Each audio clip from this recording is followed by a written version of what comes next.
vamos a hablar con, con Guillermo Moreno, siempre es buenísimo poder hablar con él, en un momento donde indudablemente entran a jugar un montón de factores que van a ser decisivos de cara a lo que vaya a pasar el 14 de noviembre, pero sobre todo de cara al futuro, porque las elecciones de última son una situación que permite determinadas representaciones y que, bueno, después lo que importa es lo que se vaya haciendo, que tenga que ver con lo que nos pasa a cada uno de nosotros, y de eso Guillermo sabe un montón.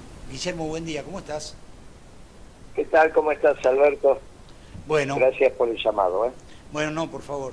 Guille, ¿cómo ves la cosa de cara a noviembre en lo que tiene que ver con las variables que pueden ser decisivas o incidentales para un eventual resultado que creo que a esta altura del partido del gobierno medio como que está resignado ya, ¿no? Por lo menos he escuchado a algunos que, viste, dicen, bueno, el resultado del 14 de noviembre no importa tanto, ¿sí? ¿Cómo lo ves vos? Mira, me parece que las elecciones, el diseño de la política gubernamental están con un final cantado. Si uno piensa que lo que aconteció en las PASO es la objetivación de un diseño económico que es la continuidad de Macri, que en realidad lo que hizo fue profundizar todos los desbalances recibidos del gobierno anterior en términos fiscales y externos, y que por lo tanto no pudo dar respuesta a la base de sustentación de lo que era el gobierno. Me parece que pensar que se puede modificar porque le imprimas una dinámica distinta en términos de horarios y actividades al gobierno es casi ingenuo. El gobierno pierde las elecciones por lo que dijimos hace más de un año y medio. Sí. Este proyecto fracasó porque en términos conceptuales es una continuidad de la política económica de Macri, que a su vez podríamos decir, agudizando el análisis, que es una continuidad de los 2 últimos años del gobierno de Cristina. Y esto es un ciclo económico al margen y disociado de los ciclos políticos, que tuvo continuidad en lo económico y no tuvo continuidad en lo político. Entonces, este ciclo económico implica 3 ciclos políticos distintos. Los 2 últimos años de Cristina con Kicillof, que comienza el ciclo económico con la devaluación. La devaluación de enero de 2014 es el inicio de este ciclo, porque con esa devaluación lo que hacen es cambiar el vector de acumulación de capital, ganadores y perdedores al interior de la sociedad. Con la devaluación de Kicillof, como la hizo, vuelven a ganar los sectores especulativos rentísticos. Sí. Porque nunca vas a pensar vos que con una devaluación ganan los sectores del trabajo y de la producción. Y está claro que esa devaluación fue un producto voluntario de la decisión del ministro de Economía y de la presidenta de aquel momento. No se le puede echar la culpa, no, lo que pasa es que Aranguren nos corrió y entonces nos compró y nos obligó a devaluar. Eso es una estupidez, ¿está bien? Como se dijo en aquel momento. Con lo cual hay un pecado original también. Hacer las cosas, que es tirar la piedra, y no aplicarla, esconder la mano. Eso continúa en el gobierno de Macri, con un sesgo, porque Macri a su vez se mete con el precio de la comida, claramente antipopular. Devalúa, saca las retenciones y a su vez duplica el precio de la comida con esas medidas, Sí. destruye la economía quiere reactivar y no encuentra mejor manera que a través del Estado endeudándose. Finalmente los mercados internacionales le dicen basta, ya para el año 18, salen mercados internacionales, entra a fondo. Sale uno, entra el otro. Ajá. Le ordenan la economía en un esquema neoliberal, vuelve a poner las retenciones y seguimos hasta hoy. En ese esquema socialdemócrata, neoliberal, socialdemócrata, el esquema económico es el mismo porque son lo mismo los neoliberales y los socialdemócratas en economía. Esto es lo relevante y no están, a pesar de que uno se desganita tratando de decir de que se entienda. Y quizás porque uno no lo sabe explicar. El origen de la socialdemocracia y de los neoliberales en términos económicos se conoce en la disciplina como la escuela austríaca. Si el origen es el mismo, la manera de administrar la economía es la misma. ¿Cómo se demuestra esto?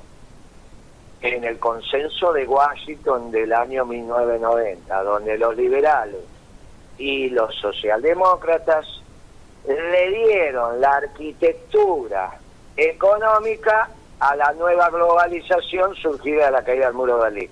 No lo hicieron los neoliberales, lo hicieron los neoliberales y los socialdemócratas juntos.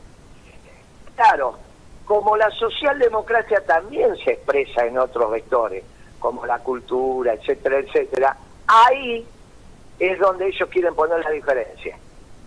Parecería ser que la diferencia entre los neoliberales y los socialdemócratas son el derecho de las minorías. Que si esto, que si aquello, que si más allá. Falso. El núcleo duro es lo mismo, es la economía. Por eso hay un ciclo que comenzó con Kicillof y termina ahora. ¿Qué es lo que pasó en las PASO? Se objetiva esto.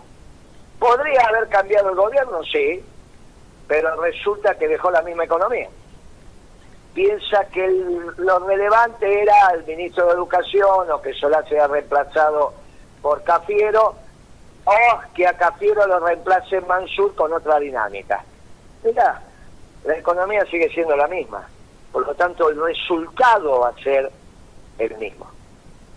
Llegado a este punto es cómo siguen los sectores nacionales y populares. Y este es el debate que nos tenemos que dar. Recién hablaba con Alberto Samit, ¿no?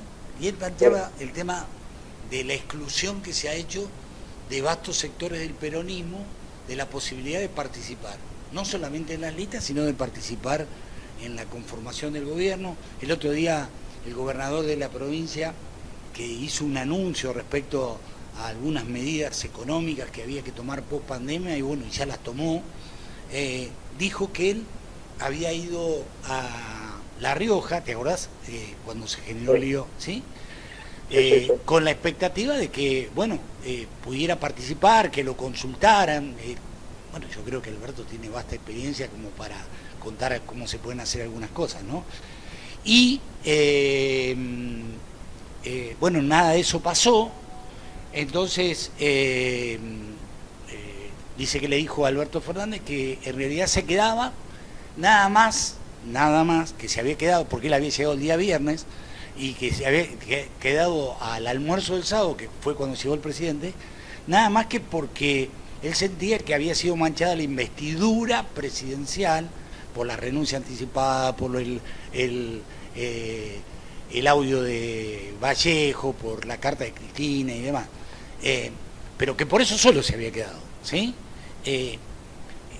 Esa no participación de muchos que tienen cosas para aportar, creo que indudablemente, y que no se ha salvado, creo que indudablemente ha influido y mucho en esta situación en la que está hoy y que no debería estar el peronismo, ¿no? Digo, indudablemente la pandemia ha enojado a mucha gente y ese puede ser uno de los factores que ha decidido el voto del 12 de septiembre.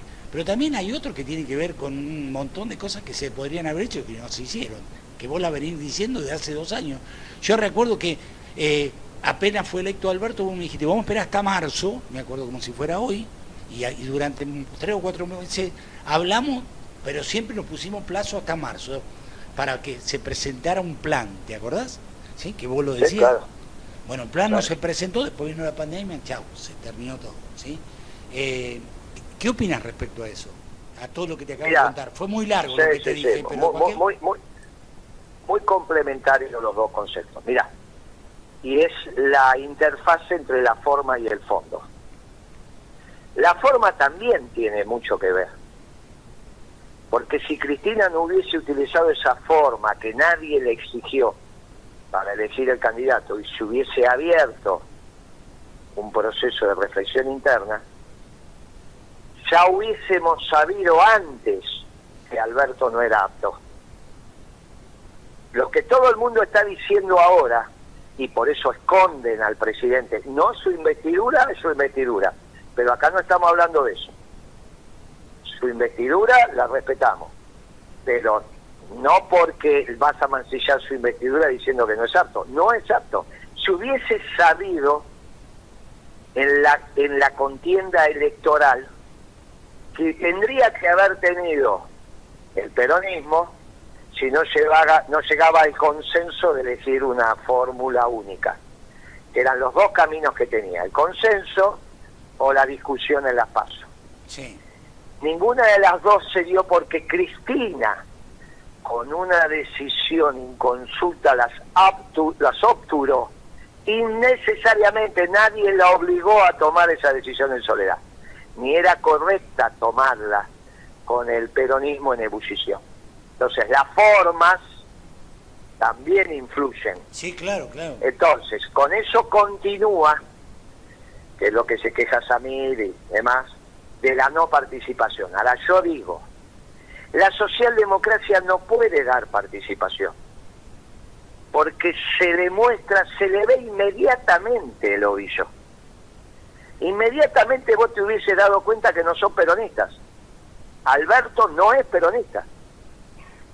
Él ejerce, desde esas visiones que tienen estos socialdemócratas posmodernos, el esquema de conducción de la sociedad escondiendo su pensamiento profundo. Por eso Kicillof, otro ejemplo de esto, devalúa y le echa la culpa a Aranguren. Usted tenés que acordar que en el 2014... Sí. ¿Y entonces qué necesidad tenía Kicillof si es una decisión voluntaria de él? Ya blanqueada no solo por él, sino por el presidente del Banco Central. Un amigo, Fábrega, mendocino, que dijo, cuando nosotros devaluamos, fue una decisión. ¿Cómo vas a pensar vos que una empresa que ni siquiera tiene petróleo, que es él, le va a torcer al gobierno el brazo por 200 millones de dólares para devaluar? Una decisión, pero escondieron la decisión porque es una metodología de considerar que el pueblo en su conjunto no está apto para saber. Es utilizable, es la visión de las élites, por un lado o por el otro. Sí. Uno te lo plantea como voto calificado. No, ¿cómo vamos a votar todos? Votan algunos, los que entienden. Y el otro te dice, mirá, en el fondo lo dejamos votar, pero les ocultamos nuestros pensamientos profundos. Alberto Fernández y compañía. Muy bien. Yo insisto que este es un problema, rescatándolo de las formas, porque la metodología también es ideología. No es que Cristina, cuando decide esa metodología, no hay una ideología que la sustente. Ojo con eso. Rescatando lo que vos acabás de decir, digo que aunque soluciones las formas hoy, el fondo ya es muy cruel. Las formas y el fondo tienen que ir de la mano. Ahora, no es la forma lo que hay que cambiar hoy. Por más que den participación, bla, bla, bla. Porque empieza a crujir en la toma de decisiones la acción. Sí. Mirá, tenés que cambiar el hecho económico. Por lo tanto, tenés que cambiar el presidente del Banco Central, el ministro de Economía, el presidente de Mercado Central, el recaudador, el presidente del Banco Nación. ¿Y por qué todo eso? Y porque vas a una situación de clímax en la crisis, donde solo es evitable si el gobierno hace una política económica peronista. Son los únicos que pueden resolver esto. Ahora, ¿cómo puede haber un gobierno económico en toma de decisiones peronista con una cabeza socialdemócrata? Imposible. Y ahí vas a un tema entonces que ya es una modificación de raíz de los que hoy están conduciendo. Sí, claro. Por eso estamos diciendo lo mismo que dijo el gobernador desde otro lugar de más libertad y muchísima menos responsabilidad institucional. Muchísima menos. ¿Qué dijo el gobernador? No somos kirchneristas, no somos albertistas, no somos... Y yo digo, mire, tenemos que hacer un gobierno que a esta altura es sin él y sin ella. ¿Cómo es el esquema institucional para esto? Es muy simple, no nos vamos a detener en eso, pero se puede. A partir de ahí, convocar a los 50 cuadros vinculados a la economía del peronismo que están en condiciones de hacerse cargo de todas estas unidades de administración que te acabo de decir. ¿Por qué empiezo por el mercado central? Porque vamos a tener un serio problema de oferta. Te lo vengo diciendo desde marzo del 2020, cuando el presidente decretó la pandemia, no la pandemia, sino la cuarentena, que dije, mire muchacho, cuando usted retira la fuerza del trabajo del mercado, se queda sin bienes y servicios. Bueno, pero si no la gente se contagia y bla, bla, entonces entre la vida y la economía elijo la vida. Muy divertido los primeros 15 días al mes. Pero cuando te empiezan a escasear los bienes y servicios, sabes que también te escasea la vida. Hecho y derecho. Dicho y hecho. Sí. Ahora, se ha agravado incluso a escala mundial el problema de la oferta. Por eso le dije en su momento, ojo con Biden que se está equivocando. No hay un problema de demanda en el mundo. Hay un problema de oferta, muchachos, es el ABC. Si la gente no trabaja, ¿quién produce? El gran bonete. No solo en la Argentina, que ya teníamos un problema de oferta desde el 2012, que no se solucionaba con una devaluación, por eso se equivoca Kicillof. Muy bien, había que incentivar la inversión. Ese fue el debate en el gobierno en aquel momento y yo te lo comenté que perdimos esa interna, entre comillas. Sí. Había que cambiar el modelo del sesgo al consumo al sesgo a la producción, y eso significa inversión. Lo discutimos en el gobierno, lo discutimos. Fue intenso el debate, fue intenso. No salió la decisión para el lugar que yo quería, está claro, pero acá estamos pagando las consecuencias. Al no preocuparte por la oferta, llegás a este momento donde estás en un mínimo en condiciones de producir porque te quedaste sin el insumo clave para toda la producción, que son los dólares. El insumo clave para la producción son los dólares. Sí. Por eso cuando lo escucho a Redrado decir que va a utilizar los dólares para el consumo en vez que para la inversión, le digo, Redrado, ¿qué te pasa? ¿Qué te pasa, Redrado? Es exactamente al revés. Hay que utilizar los dólares para la producción. Y por eso le presentamos el plan económico al presidente el 1 de junio del 2020, diciéndole planifique la producción. Sí. Porque los dólares que tiene los tiene que utilizar para la producción. Bien, no hizo nada de eso y ahora llegás a que el insumo clave que necesitas para la producción no lo tenés. Por eso empiezo por el mercado central. Te tenés que ocupar del mercado central porque vas a tener un grave problema de abastecimiento. Y el centro logístico por excelencia de 15 millones de habitantes de la Argentina, que son los 3 coronas del Gran Buenos Aires y la ciudad, es el mercado central. Claro. Mercado central. Como tenés un problema de abastecimiento y de oferta, vas a tener una tensión de precios horrible, tenés que hacer un acuerdo y lo tiene que administrar, de precios y salario, lo tiene que administrar el secretario de Comercio. como vas a tener un tema de desorden fiscal, la recaudación tiene que ser estricta, necesitas la firma. Todo eso tiene que tener coherencia, por lo tanto necesitas el Ministerio de Economía. A su vez necesitas una política monetaria adecuada, el Banco Central, y precisás el instrumento de esa política monetaria adecuada, que es el Banco Nación. Ahí se te van los 50 cuadros. Los únicos que lo tienen, los únicos que lo tenemos es el peronismo. Sin Moreno, ¿eh? No es Moreno, yo sigo hablando con vos. Así que hay 51 tenés, por lo tanto, los retirás a Moreno y te quedan 50. Los tenés, sin ninguna duda. Y vos lo tenés que convocar a Samí para el mercado central, lógico. Porque vos lo que necesitas es alguien que entienda. Solo Samí, no, muchachos, te estoy poniendo un ejemplo de un amigo en común. Pero es obvio que tenés que juntar las mejores cabezas. No, pero Samí tiene este problema, muchachos, junten las mejores cabezas. Si no les gusta Samí viene, te dice, déjenme, no me hinchen más. Yo me dedico a hacer los asados en mi casa. Y tenemos 7 que pueden reemplazar a Samí, sin ningún problema. Claro. Pero que entienden de lo que están hablando, porque se pasaron su vida comprando y vendiendo y entienden todos los recovecos de la economía argentina vinculado a un sector central como es la carne. Claro. Muy bien. Esos 50 que van a dar la vida por la Argentina, solo la van a dar si ven que el presidente es uno de los suyos. ¿De dónde tiene que salir? Y tiene que salir del seno del peronismo.